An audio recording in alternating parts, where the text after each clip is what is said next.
Bistado ang pambubugaw umano sa mga sinalakay na motel sa San Pedro, Laguna. Ang isa sa mga babaeng biktima ay nadiskubring kasama pa ang pamilya sa isa pang motel. At nakatutok si John Consulta, exclusive.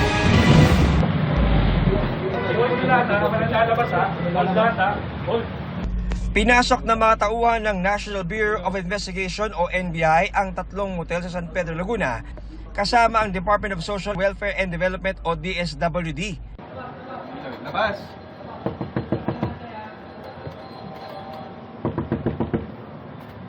Labas! Bistado ang ilang bugaw umano, nagre-reto umano ng mga kasama nilang babae sa mga parokyano. Ito po yung bata na nahitin daw. Ito po yung pink. Nasa right ko. Nahulihan pa ng sachet ng shabu ang isa. Sa'yo po ba yan? Sa'yo po yan? Miss-call ko po. Sige, sir. Yun po. Miss-call po ako. Ano po yan? Shabu po. Sir po kami, di ba miss-call po? Shabu.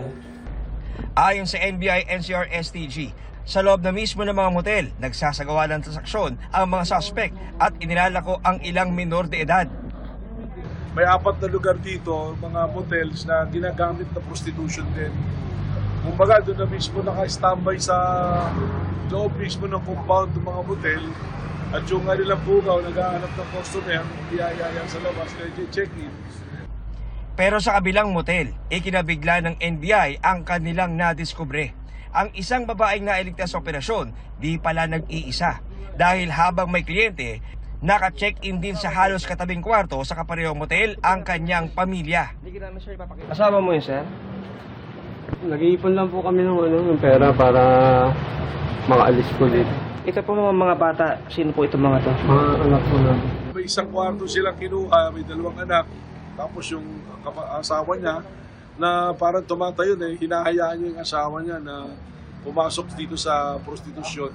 Sa kabuuan, 15 ang nasagip kabilang ang 4 na menor de edad, habang arestado naman ang 14 na bugaw at empleyado ng mga motel. Wala pang pahayag ang ibang inaresto. John Consulta, nakatutok, 24 oras.